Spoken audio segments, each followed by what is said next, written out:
Bom dia! Hoje é quinta-feira, 24 de agosto e começa agora mais uma edição do Bom Dia Baixada. Eu sou Nathalie Nanini e vamos juntos até às 9 horas da manhã. Dados divulgados pela revista online Exame.com mostram que mesmo com a alta do dólar de 15,35% no primeiro semestre, a venda de imóveis para brasileiros na Flórida cresceu 26,5% em relação ao mesmo período. De acordo com a pesquisa, o crescimento maior nas vendas foi na cidade de Orlando, com mais de 38%. A pesquisa também mostrou que 80% dos negócios foram feitos à vista e apenas 20% dos compradores fizeram financiamento nos Estados Unidos. E esse é o assunto de hoje no Bom Dia Baixada. Para tratar do tema, recebemos Luiz Carlos Alves de Oliveira, consultor para investimentos imobiliários nos Estados Unidos. Luiz, muito obrigado pela sua participação, seja muito bem-vindo. Eu que agradeço, Natália. Bom dia, Carlos, bom dia a todos. Será um prazer dividir com vocês a nossa experiência. E também Carlos Meschini, diretor do Secov da Baixada Santista. Carlos, mais uma vez, muito obrigada novamente pela tua participação aqui conosco. Eu que agradeço você. Viu, Luiz? Bom dia aí. Bom dia. Tomara que a gente consiga esclarecer as dúvidas aí de todos. E você que está em casa pode participar do nosso programa através do WhatsApp, que é o 13988779496, ou pela nossa fanpage no Facebook, onde nós já estamos ao vivo. Luiz, como é que você se tornou consultor imobiliário no exterior, mais especificamente em Orlando? Pois é, Natália. Isso começou em 2010, numa experiência pessoal, familiar. Durante algum tempo eu viajei à Flórida para passar férias com a família, até porque em alguns momentos era mais barato ir à Flórida do que passar férias no litoral norte. Sim. Né? Então eu viajando com a família e fazia sempre a opção de ficar em casas. Né? Orlando está dividido em duas áreas, tem o Orlando Area, que é a grande Orlando, e o Orlando Orange County, que é a região de moradores de Orlando. E essa região, denominada Orlando Area, é possível se alugar casas de veraneio. E eu passei, então, a alugar essas casas toda vez que ia com a família e os amigos. Até porque quando você vai para a Flórida, você nunca vai sozinho. Né? O objetivo é sempre levar alguém junto. Sempre levar alguém junto. Né? Faz parte da rotina convidar os amigos, convidar os agregados para dividir essa experiência. Então, eu passei a visitar esses locais. E surgiu aí, através de um corretor local em Santos e também de um broker em Orlando, o convite a comprar um imóvel. E imediatamente nós passamos a pensar nisso e a experiência foi extremamente positiva. O retorno te surpreendeu? Muito. Na verdade, quando nós começamos as tratativas, se falava que essa casa seria um negócio, onde eu poderia usufruí-la nos períodos onde eu efetivamente estivesse de férias e também alugá-la quando eu não estivesse utilizando. E, para minha surpresa, toda a fala dos profissionais que me acompanharam, que dizia na época que 40% do tempo esses imóveis estariam alugados, acabou se concretizando. Eu acho que o retorno foi excelente. Carlos, fora Orlando, quais são os outros países que os brasileiros têm procurado para investimento com relação à compra de imóveis no exterior? Bom, Portugal, né? Porque acho que o idioma também interfere muito nisso. Então, Portugal tem sido muito procurado, Espanha. Por incrível que pareça, muita gente está comprando em Portugal agora. Portugal teve um momento, há uns 10 anos, 8 anos atrás, de dificuldade imobiliária. E agora é uma recessão grande, agora se recuperou. Então, muita gente tem comprado casas em Portugal e tem feito bons negócios. Portugal tem sido realmente um patamar também na Europa muito interessante para os brasileiros. A questão do envelhecimento da população na Europa também é um atrativo, né? Os países que estão envelhecendo mais rápido e que têm uma população mais idosa, eles abrem as portas para que o investimento chegue e para que essa população se renove, né? Sem dúvida. Eu acho que tudo isso vai mudando também um patamar, né? Eu acho que o brasileiro também está olhando um pouco para mais adiante, né? Isso, para o mercado em geral, é interessante também, né? O mercado imobiliário nos Estados Unidos e o mercado imobiliário num país como Portugal, eles funcionam da mesma maneira ou eles têm cada um as suas próprias características? É evidente que cada país tem sua característica, né? O objetivo, na verdade, é cercar o vendedor e o comprador de toda a segurança na hora de escolher um imóvel, né? O mercado, especificamente dos Estados Unidos, onde se privilegia o direito à propriedade, ele tem esse cunho exatamente de proteção.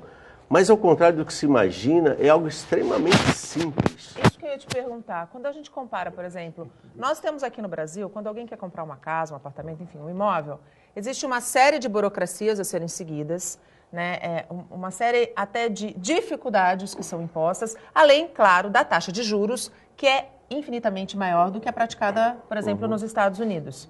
É fácil comprar um imóvel nos Estados Unidos? É um processo, de fato, efetivamente rápido? É um processo fácil e é um processo simples. O contrato de compra e venda nos Estados Unidos é um termo de adesão. Ele é aprovado pela Associação de Realtors e Brokers dos Estados Unidos. Ele é disponibilizado ao Estado para que faça checagens para garantir a segurança de comprador e vendedor. E, a partir desse momento, você tem uma empresa, que são os cartórios que lá se chamam de Title Company, que todo o recurso envolvido na compra desse imóvel, seja ele uma compra à vista, seja ele uma compra financiada, ela é depositada nesse cartório, que após as verificações de bancos, de auditores dos bancos, da auditoria de contratos, que geralmente é feito por um advogado ou pelo broker, que é uma figura de um profissional licenciado que pode ser ou não dono de uma imobiliária nos Estados Unidos, ele pode ser um profissional independente. A entregas da chave, neste momento, se libera os recursos para o vendedor do imóvel. Então, tanto faz você estar comprando um imóvel usado, como você está comprando um novo, o modus operandi de fazer isso é igual. É muito simples. E se não for simples, não faça. Porque esse é o objetivo, né? Então, muito tranquilo para se fazer isso. É evidente que você precisa ter um acompanhamento por um profissional licenciado que te permita fazer isso com muita segurança. No Brasil, a gente tem por hábito buscar as coisas por conta própria. Sim. E, às vezes, até atropelar a figura do corretor, né? Tentando fazer acordos diretos com os proprietários. Nos Estados Unidos, isso não é comum. Mesmo quando eu ofereço o meu imóvel à venda... Há um intermediário Há um intermediário para se fazer isso. E as comissões são divididas. Se você tiver mais de um profissional para se fazer isso, é muito simples que esses profissionais que representam vendedores e compradores conversem entre si e dividam os comissionamentos que são pagos. De maneira igualitária. Igualitária, sempre. Sem que isso seja um impeditivo para o fechamento do negócio. E que não põe em risco essa experiência. E se você está no Brasil e acha que é difícil eleger esse profissional, saiba que é muito mais fácil do que se imagina, né? E muito mais seguro do que você imagina, né? Importante sempre frisar, ter sempre a assistência de um bom profissional. Carlos, como o Luiz colocou, e como eu expus aqui, a compra de um imóvel no Brasil é um processo, às vezes, até traumático para a pessoa que entra no negócio, tanto para comprador quanto para vendedor, enfim. Você, como diretor do Secov, enxerga dentro do nosso país, dentro da política de leis, uma possibilidade para que esse processo seja menos burocrático e que as taxas de juros sejam mais baixas? Porque quando a gente pega, por exemplo, um financiamento de 3% a 4% ao ano nos Estados Unidos, aqui a nossa média é por volta de 10%, 11% ao ano. É quase o dobro, né? Mais do que o dobro, aliás. Não, é até um pouco mais, né? Porque se você botar também as taxas e os encargos e mais todo o trabalho que você tem, ainda fica um pouco mais. A impressão que a gente tem é que o processo no Brasil é o inverso do processo lá fora, né? Não, totalmente. Por isso que as pessoas começam a procurar os investimentos lá fora. É exatamente como o Luiz falou. Dentro do Secov, a gente já procura há alguns anos tentar desburocratizar isso, né? Mas é muito difícil. Você sabe que no Brasil, você mudar a lei é muito complicado. A gente tem, por exemplo, o Laudêmio, que é uma coisa absurda, né? A família real recebe... Família real, tá vendo? Os bis, tataraneto de Dom Pedro recebe, é uma coisa absurda. Então a gente não consegue derrubar essa barreira. Em 2009, a gente tentou, no Secov, 2007 para 2009, fazer uma mudança, criar o Renavel, que seria Documento Único Imobiliário. A gente usou, botamos lá, o Secov botou um representante em Brasília para tentar aprovar uma lei do Renavel que é igual ao Renavan no carro. Então, por exemplo, o imóvel você iria lá, puxava os débitos do imóvel e acabou, e fazia uma transferência, como ele falou, um contrato simplesmente de compra e venda que teria valor. O problema é que existe, lógico, um lobby dos cartórios que derrubam isso. Hoje, para você comprar um imóvel aqui em Santos, se o vendedor for de São Paulo, você tem que passar em 20 cartórios de protesto de São Paulo, mais os cartórios de Santos. E aí, se tudo correr bem... Vai deixando dinheiro e vai deixando dinheiro, e tempo, né? Se tudo correr bem, em 20 dias você consegue ter todas as posições de imóvel. Então, é como ele falou, é muito mais fácil, as leis lá de fora são muito mais simples e o que o Secov empregava. Se você vai agora numa loja em São Paulo, pega uma Ferrari de R$1 milhão, você faz um financiamento, amanhã você está com a Ferrari. Vai para o Paraguai, vende a Ferrari e acabou. O financiamento acabou. Agora, o imóvel não tem como você fugir do imóvel. Você está morando nele. Então, por que é tão burocratizado, tão difícil, né? Se a gente pudesse ser mais ou menos igual aos carros, eu não estou nem pedindo igual aos Estados Unidos, que é mais utopia ainda. Né? Porque o sonho do mercado imobiliário local, no Brasil, eu acho, né, pessoalmente, para quem está há muitos anos como eu, é esse modelo americano. Esse modelo americano que funciona. E o mercado imobiliário brasileiro teria como... absorver essa metodologia americana? Sim, é o que ele falou. Primeiro precisa mudar o hábito, né? A gente mudando a lei, mudaria o hábito. Então, seria assim, todo mundo procuraria um profissional e cada um teria o seu profissional e a gente aprendia a dividir. Porque isso também é difícil no ramo imobiliário, né? As pessoas querem fazer direto. Só para você ter uma ideia... Aí a venda direta é muito perigosa, né? Alguns anos atrás, muito perigosa. eu encontrei um amigo lá do Secov, que está há 25 anos em Miami, fazendo corretagem. Aí eu falei para ele, Edu, como é que funciona quando os proprietários fazem direto? Ele falou assim, não existe isso. Existe isso. Ele falou, só para você ter uma ideia, aquele Charles Sonnen lá, aquele lutador, foi tentar passar por cima de uma venda e prenderam ele. E ele só saiu quando ele pagou uma fiança 3 vezes maior do que a comissão que ele ganhou. Ou seja, a legislação é mais séria, né? E quando é mais séria, é mais segura. Sendo mais segura, a pessoa que... Porque quando a gente fala em compra de imóvel, a gente está falando num valor considerável de investimento, às vezes, muitas vezes, a economia de uma vida toda. É sonho de uma vida. Né? E não é raro acontecer aqui no Brasil histórias de pessoas que investem tudo e perdem tudo. Perdem tudo. Né? Nos Estados Unidos isso não acontece. Se você seguir esses exemplos, os trâmites normais desse processo, primeiro que transações imobiliárias nos Estados Unidos se fazem cash. As transações imobiliárias precisam ser com origem declarada, você tem que ter esse recurso declarado na tua conta bancária, coisa difícil, né? E você tem que fechar essas transações com as transferências ou cheques administrativos. Aliás, nos Estados Unidos, você primeiro busca o recurso para depois procurar o imóvel. Exatamente. Né? É o inverso. O mercado imobiliário americano ele tem um fluxo de venda muito rápido. Seguidos os trâmites e as orientações, por exemplo, uma venda de um imóvel na Flórida, ele em média leva de 45 a 60 dias. Então não adianta nada você procurar o imóvel para depois aprovar crédito quando você quer fazer um financiamento. O trabalho é exatamente o contrário. Primeiro você aprova crédito, você procura um financial broker, que é um broker financeiro. Essa pessoa faz o teu cadastro, verifica a tua documentação e oferece esse teu cadastro com o score que você teve dessa avaliação para os bancos. A partir desse momento, os bancos aprovam uma linha de crédito para você e aí sim, imediatamente você pode ir ao mercado e procurar o teu imóvel. Porque é muito provável, se você fizer o contrário, de você achar o imóvel e na hora de comprá-lo ele não está mais disponível. Então é fundamental que você siga esse trâmite. Primeiro, ou você tem o dinheiro ou você aprova o crédito. E se você tem o dinheiro, não é pecado ter dinheiro no exterior. Você só tem que ter origem declarada desses recursos aqui.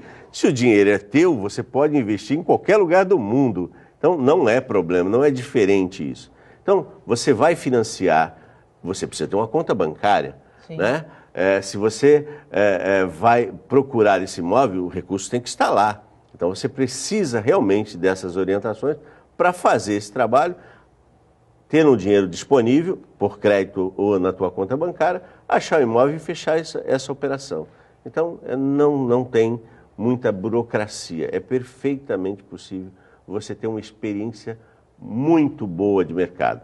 Por que o profissional? Você tem que, inclusive, saber o que você deseja com esse imóvel. Eu acho que a primeira coisa para quem vai investir no exterior, o que você deseja? O objetivo é assegurar o teu patrimônio. Você quer investir num país onde as políticas são estáveis, a moeda é estável, né? Ou você quer morar nesse país... E deu um belo exemplo de como se recuperar de uma crise financeira seríssima, né? Exatamente. Então, de 2008 para cá, o mercado imobiliário, principalmente o mercado imobiliário americano, foi o mais afetado, com os fundos imobiliários principalmente, e se recuperou. Hoje você não encontra mais os imóveis que se encontrava lá atrás, tomados pelos bancos, com preço de venda excepcional. O mercado ainda não chegou ao patamar de 2008, ainda há oportunidade de negócio, mas ele já não tem aquela moleza que acontecia no passado. Agora, uma dica importante, não leve o jeitinho brasileiro para nenhum lugar do mundo. Aliás, o jeitinho brasileiro é uma das características nada positiva, nada positiva do nosso povo, vamos deixar isso bem claro, que lá fora não funciona, né? Não funciona. Na minha primeira experiência com imóvel, eu precisava dar um sinal de $5.000 e eu não tinha esses recursos nos meus cartões de crédito. Eu tinha $4.000 para comprar o meu primeiro imóvel. Pode ser, inclusive, usado o cartão de crédito para isso? Pode ser usado o cartão de crédito para isso. E eu só passei os R$4.000 que eu tinha disponíveis e depois disso o Realtor me obrigou a ir ao banco e comprar um cheque administrativo com o dinheiro que eu tinha no bolso. Então eu tive que ir até lá, declarar a origem do meu recurso e comprar um cheque administrativo, voltar à Title Company, que é o cartório local, para efetivar o meu primeiro sinal com a intenção de comprar o imóvel na Flórida. É bem mais sério e bem mais sólido, né? E vamos direto para o Guarujá. Por lá, 3 equipamentos públicos usados para o esporte estão interditados. A reportagem é de Ione Furukawa. Veja só. Palco de jogos da Seleção Brasileira de Vôlei, além de vários eventos. O principal ginásio da cidade está fechado para reforma desde 2013. Na quadra do Guaibê, muito lixo espalhado e pedaços de madeira. As atividades que eram realizadas nesta construção da década de 80 foram transferidas para outros equipamentos da prefeitura. Eu acho um absurdo isso, porque era para isso aqui estar tudo funcionando, né? E não está nada. E esporte no Guarujá eu creio que não tem. Falta investimento. E muito, porque uns estádios desses, umas coisas desse tamanho, tudo aí abandonado, ninguém faz nada. Só vê o povo sentado batendo papo, porque esporte não tem. Perto dali, no ginásio Tejereba, na Enseada, a situação é parecida. As atividades de várias modalidades foram paralisadas nesta terça-feira. As 5 quadras não podem mais ser utilizadas pelos munícipes. Jovens, eles não têm mais opções. Se você passar no bairro próximo onde eu moro, onde havia os campinhos, também foram todos fechados com tatumes. E a única opção que eles tinham era aqui. E agora não tem mais. Então, para eles é uma perda. Em vez de ficar aqui, eles acabam ficando pela rua. Isso é perda total. Se não tiver turismo, não tem dia na cidade. E não tem investimento para a criança, para a população, né?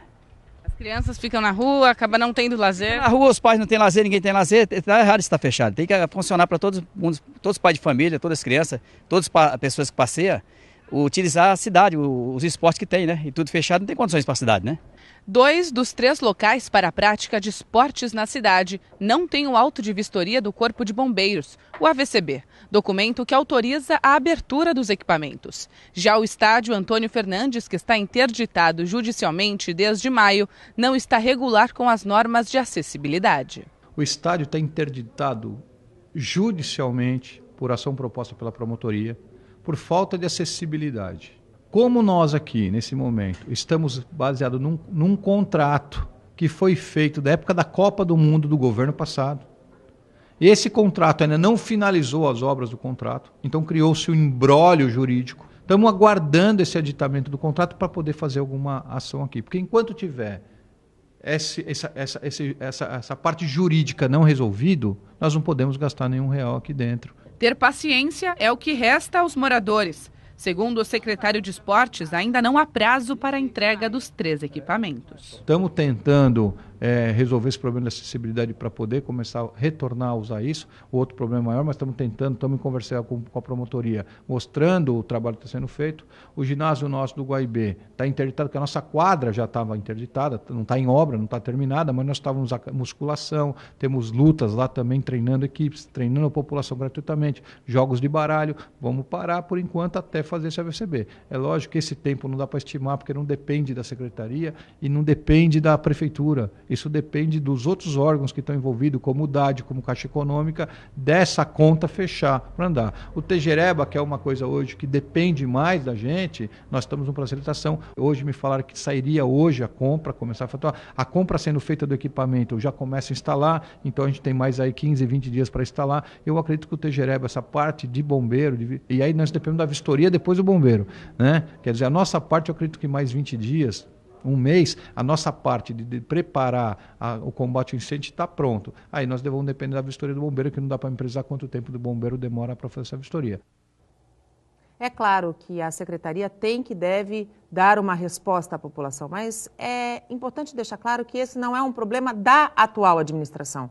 A atual administração herdou esses 3 problemões, um deles um elefante branco, que a gente se pergunta como é que foi aberto ao público se não tem o laudo dos bombeiros, quer dizer, foi entregue num momento em que o país vivia uma euforia por conta da Copa do Mundo e não se preocupou. Então, assim, esse é o exemplo de que más gestões públicas podem e afetam diretamente o cidadão que paga seus impostos em dia e que espera o mínimo de respeito. E voltamos com o nosso tema central. Para quem está chegando agora, o Bom Dia Baixada debate a compra de imóveis por brasileiros no exterior. Na bancada comigo, Luiz Carlos Alves de Oliveira, consultor para investimentos imobiliários nos Estados Unidos, e Carlos Meschini, diretor do Secov da Baixada Santista. E você pode participar do nosso programa através do nosso WhatsApp ou pela nossa fanpage, onde a gente segue ao vivo. Luiz, um dado que me chamou muita atenção quando a gente abriu o programa foi o de transações à vista. Né? 80% das transações nos Estados Unidos são à vista e apenas 20% são financiadas. Aqui eu acho que são 90%, 95% financiadas e 5% à vista. Por que é mais barato comprar imóvel no exterior do que comprar imóvel no Brasil? Um dos fatores é exatamente o preço do metro quadrado, mas muitas pessoas no Brasil estão buscando blindagem patrimonial mesmo. Então, levar seu recurso para o exterior, onde ele tem um imóvel que é rentável, que ele pode alugar tanto para férias como para contratos que são chamados de long term, são contratos de 6 meses a 1 ano. Levar os seus recursos a um país onde ele pretende no futuro morar. Tem muito brasileiro migrando para Portugal, como o Carlos disse, para a Espanha e para os Estados Unidos. E os Estados Unidos, a Flórida tem um clima muito semelhante ao que nós temos aqui. Brasil, sim. Então, assim, transferência de patrimônio, isso acontece muito. Então, essas compras são feitas à vista, muitas das vezes, porque esse dinheiro está no mercado com rendimentos que, se você tirar a inflação, eles estão na ordem de 4% ao ano, né? E se você acompanhar, inclusive, a Selic e essas taxas, a redução tem impacto no mercado financeiro, portanto, essa rentabilidade ainda será menor. Então, você acaba aproveitando este momento para definir onde efetivamente você vai colocar seu dinheiro, né? Então, a blindagem, ter o seu dinheiro num país estável, de moeda estável, de política estável, com credibilidade. Com credibilidade, segurança. Em dólar. Então, assim, acaba sendo um desejo mesmo. Um imóvel de férias nos Estados Unidos, ele facilmente tem um retorno de 11% ao ano, em dólar. Tá? Então, se você comparar, por exemplo, a renda fixa no Brasil e o retorno que você teria para um investimento desse, é evidente que acaba levando investidores a comprar esses imóveis lá. Como o Carlos disse, em Portugal, os imóveis, até pelo envelhecimento da população, acabam se tornando baratos. E a qualidade de vida nesses países também são muito boas. Segurança é um fator primordial. Nós tememos andar na rua. Nós não suportamos mais esse tipo de exemplo que nós acabamos de ver, de o nosso dinheiro estar sendo usado e desperdiçado. Porque esse dinheiro, jogado no lixo, toda vez que você vê uma situação dessa, você tem que lembrar que é o seu dinheiro que está sendo colocado e através disponibilizado. Dos impostos e de uma carga tributária altíssima, né, que o brasileiro paga. Exatamente. Então, essa compra à vista se deve muito a isso, a transferência de patrimônio. E aí você tem um grupo de jovens brasileiros na formação do patrimônio e decidindo montar o seu patrimônio imobiliário e financeiro fora do país. Já começa certo. E para esses brasileiros você tem as opções. Esse número é alarmante, 80% dos recursos feito com capital próprio, investido à vista, né? E se você fizer os cálculos, você vai perceber que ter um imóvel financiado fora do Brasil acaba sendo um melhor negócio do que você tirar o teu recurso e investir direto nele. Até porque hoje as linhas de crédito estão cada vez mais difíceis de serem concedidas, né, Carlos? Sem dúvida, sem dúvida. Mas o que acontece, Luiz, o que eu acho é que as pessoas querem investir mais, né, lá fora. E o investimento é realmente, como você falou, é tirar daqui e comprar e colocar lá. Eu acho que é cultural também. O investidor ele está saindo daqui e está procurando outros recursos fora, com medo de tudo que pode acontecer aqui, né? É uma insegurança, na verdade. A gente tem uma pergunta que ela é dividida em duas partes. A primeira parte é para o Luiz e a segunda é para o Carlos. Pode colocar para mim, por favor, na tela? É o Romildo Coelho de Santos. Qual a melhor maneira de remessa de fundos para a compra de imóveis nos Estados Unidos? E a segunda parte, é um bom momento para comprar imóveis em Santos? Deixa o Luiz responder primeiro a parte dos Estados Unidos e o Carlos responde depois a parte de Santos. Se você vai comprar um imóvel e quer remeter esse dinheiro para os Estados Unidos, você procura uma boa corretora ou o teu banco, negocie taxas, até porque a cotação do dólar ou do euro, ele se dará no dia do fechamento desse contrato. Então você deve procurar essa corretora, o teu profissional do mercado, né, propriamente voltada a câmbio, isso é fundamental, até porque às vezes você vai a uma agência bancária para fechar um câmbio e você não tem a melhor assessoria. E nós temos ótimas... Não tem profissionais preparados, exatamente. Né? Até porque você tem na agência bancária um generalista. Não estou dizendo que ele não saiba o que está fazendo, até porque faz parte do portfólio dele, mas se torna até inacessível. As bancas de câmbio, elas não estão na agência, elas estão fora, estão em São Paulo, estão nos grandes centros. E aí você acaba tendo que fazer esse negócio através de um intermediário. É muito melhor quando você tem um operador local, que você tenha contato e que ele possa definir com você como fazer e que hora fazer essa operação. Porque durante o dia é uma variação enorme dessa taxa de câmbio. Na verdade, é uma assessoria, né? Você contrata um consultor, um assessor, para que você saiba o melhor momento de investir o seu dinheiro. Exatamente. E essa transferência, se você não precisa ir aos Estados Unidos para fazer a compra do imóvel. Você pode ter todas as informações aqui, claro, sempre amparado, eu gosto de reforçar isso, porque você deve fazer isso com uma boa assessoria e com um profissional licenciado, seja aqui, seja nos Estados Unidos, você deve fazer isso dessa forma. Você pode outorgar uma procuração para o teu broker nos Estados Unidos e fazer essa remessa para lá. Neste caso, você não precisa sequer ter conta bancária. Se você não vai financiar, você transfere com a orientação do teu corretor a uma Title Company. Essa Title Company vai deixar esse dinheiro paradinho lá com segurança. O teu corretor é o teu profissional responsável. Ele vai fazer as avaliações do teu imóvel, fazer as vistorias necessárias. O Estado ainda te diz, olha, você, no caso específico da Flórida, você está num pântano, portanto tem gás, é área alagada, tem insetos. Você não quer que o Estado, por $900, faça uma vistoria no solo? Você pode, geralmente é orientado para que se faça, né? Afinal você está numa região pantanosa. E depois disso, o recurso é liberado com a entrega da chave ao teu representante legal. Então, fazer essa transferência é muito simples também. Você simplesmente tem que abrir uma conta numa corretora, entregar os seus documentos, geralmente se pede todos os cadastros, inclusive declaração de imposto de renda, porque essa operação ela tem que ter origem, E tem ela é que ser regulamentada. declarada, isso é importante, Sim, né? ela tem que ter origem, tem que ser declarada e é regulamentada pelo Banco Central. Não é pecado, pode ser feito. Não é? Basta que você tenha o teu dinheiro de origem declarada. Isso é ótimo, é fácil, é rápido. E outra coisa, de novo, deve ser simples, senão não faça. Senão, não faça. Agora, vindo para Santos, é momento de comprar imóvel na Baixada Santista? Eu acho que é. Eu vou agora fazer uma comparação, Luiz. Eu acho que o pessoal, os investidores fazem o caminho sempre ao contrário. Né? Em 2008, 2009, estava bom de comprar lá fora. Agora está bom de comprar aqui. Né? Todo mundo quer comprar em alta e certo é comprar em baixa. Eu acho que o investidor, se eu tivesse dinheiro e fosse um investidor, eu procuraria comprar no Brasil hoje. Né? Não porque lá fora ainda continua bom, mas aqui está muito bom de compra, está muito bom de negócio. Então ainda é muito bom de comprar aqui.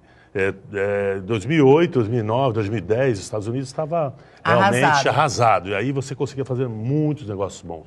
Ainda dá para fazer negócios bons, mas aqui no Brasil hoje é um momento ideal de comprar, principalmente aqui na Baixada. Só falta ser um pouquinho mais rápido, mais fácil, né, É só facilitar, né? É só facilitar. Mas se procurar um profissional, é como o Luiz falou, procura no profissional. Se for uma coisa dificultosa, não vá. Né? É muito simples comprar um imóvel aqui, ou imóvel na planta, ou um imóvel usado. É só você buscar uma imobiliária, um profissional que te dê todo que seja credenciado pelo Cresce. Credenciado pelo Cresce, que tenha um currículo aí na região. Onde você possa buscar referências do trabalho desse profissional. Sem dúvida. Né? Que se você tiver qualquer coisa, qualquer dúvida, qualquer risco, você sabe, ele está estabilizado, aonde encontrar. Né? Que tenha nome, não pseudônimo, né? Porque isso é importante. Sim. Eu acho que se você tiver essa segurança e buscar um profissional, é até mais rápido. É até mais rápido. É que, infelizmente, o jeitinho brasileiro, como ele falou, sempre tem aquela coisa de vamos direto, né? Vamos direto. De tirar vantagem, né? Tirar Esse é o vantagem, problema. exatamente. Do jeitinho brasileiro é sempre querer tirar uma vantagem. Tem mais uma pergunta no ponto? Pode pôr, por favor. Ricardo Oliana, bom dia. Quais as vantagens para os brasileiros do investimento em imóveis nos Estados Unidos? Perfeito. É um logro, é um engano achar que ter imóvel nos Estados Unidos vai te facilitar o green card e a tua permanência lá. Não acredite nessa farsa. Isso é uma farsa. Porque assim, o fato de você... têm sido presas uma coisa é uma coisa, Exatamente. outra coisa. O fato de você ter um imóvel nos Estados Unidos não significa que você terá um green card. Você vira cidadão americano, Você vira cidadão né? americano. Existem vistos para isso. Nós temos alguns vistos. Você tem visto de investidor, os EB5s da vida, os L1, os L2. Tem vários vistos e com uma boa orientação também você consegue fazer a tua entrada nos Estados Unidos de forma legal. Tá? Então, a vantagem é você está entrando num país onde você...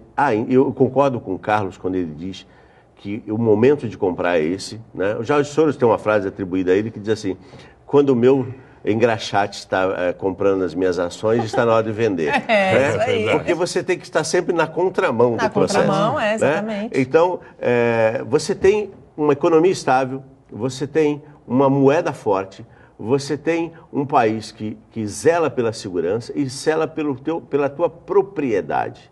Né? Então, essas são algumas das vantagens que você tem ao ter um imóvel nos Estados Unidos. Além disso, especificamente num estado onde você tem uma cidade chamada Orlando, que recebe 66 milhões de turistas, que é o que acontece em Orlando, e a cidade de Orlando tem 280 mil habitantes, ela precisa dessas casas de férias para dar assistência a esses 66 milhões de turistas.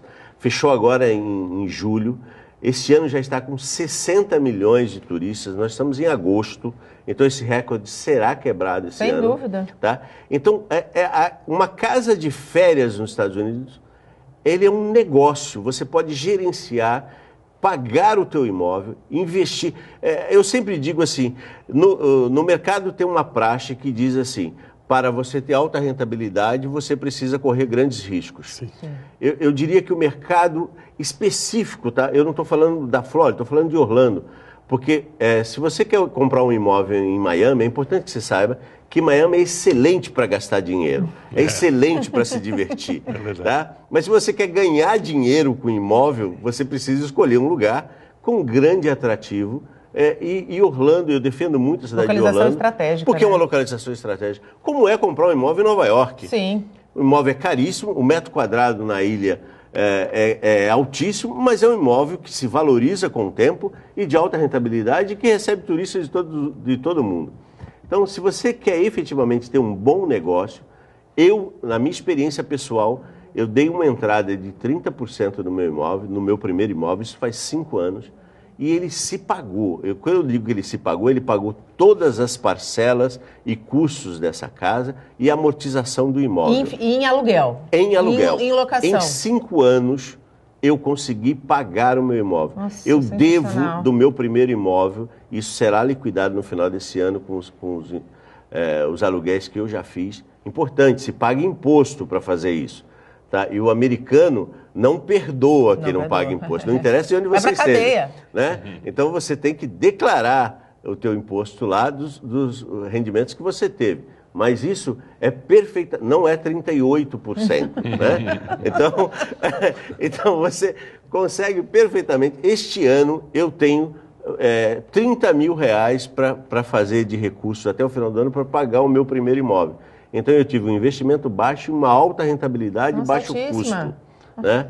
E concordo com o Carlos quando ele diz que efetivamente a hora de comprar na Baixada Santista e no estado de São Paulo é agora.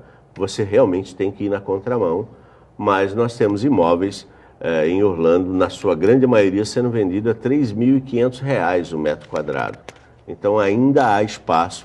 Não é mais a situação de 2008, mas ainda há muito espaço para se comprar imóvel. Para se investir lá fora. Principalmente na planta.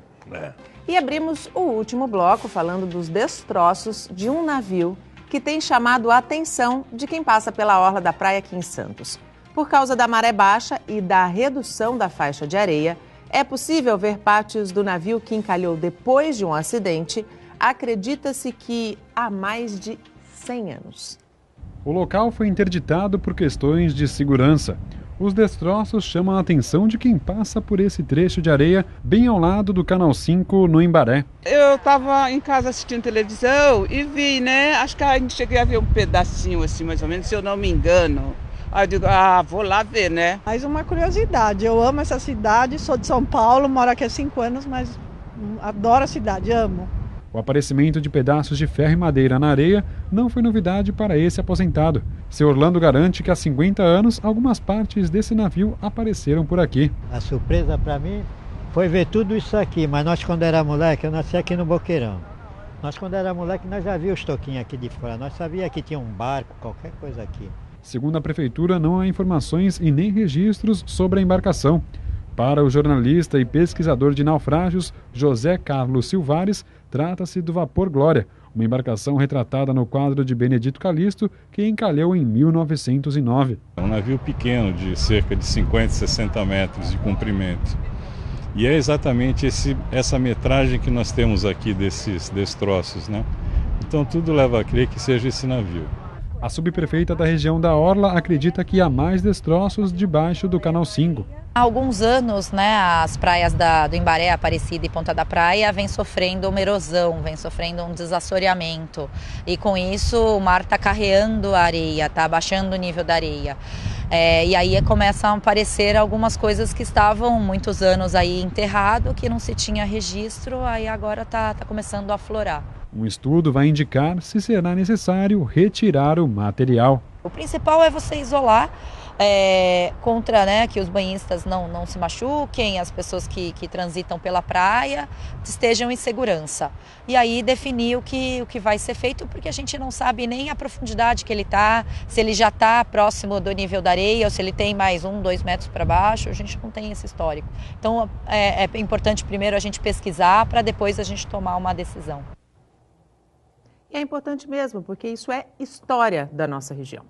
E voltamos a conversar com o Luiz Carlos Alves de Oliveira, consultor para investimentos imobiliários nos Estados Unidos, e Carlos Meschini, diretor do Secov na Baixada Santista. Hoje falamos sobre o crescimento do mercado imobiliário no exterior. E a gente já tem mais uma pergunta, pode colocar na tela, por favor? É a Rosiane Silva, de São Vicente. Bom dia, Rosiane. Quanto é preciso para comprar uma casa em Orlando? você realmente precisa definir o que você quer com essa compra. Né? Se você quer morar, é importante já separar isso. Se você quer morar em Orlando, se você pretende viver na cidade, você precisa escolher um imóvel numa área residencial. Existe uma divisão natural na cidade, o condado de Orange County, onde efetivamente estão locados os moradores da região. O condado resolveu separar isso exatamente para dar toda a estrutura aos locais e segregar tranquilidade. Né? Segurança. Afinal de contas, a área de turismo sempre tem um fluxo muito grande, né? Então se separou onde tem as melhores escolas. E por incrível que pareça, essas regiões, que é a área de moradia, onde os aluguéis só podem ser de long term, eles são mais baixos, são mais baratos, de 15% a 25% mais barato do que as áreas de férias, né? Então, quando você faz essa seleção, fica muito melhor para o seu futuro saber exatamente se você pode alugar essa casa no curto espaço de tempo, para férias, que chama short term, ou se você vai usá-la no long term, que são aluguéis de 6 a 1 ano. Você pode ter imóvel em Orlando a partir de 120 mil dólares. Que hoje são 500 mil reais. Na planta, os imóveis geralmente são mais caros, porque são imóveis novos, mas imóveis usados, você consegue apartamentos e casas na faixa de 120 a 180 mil dólares. Né?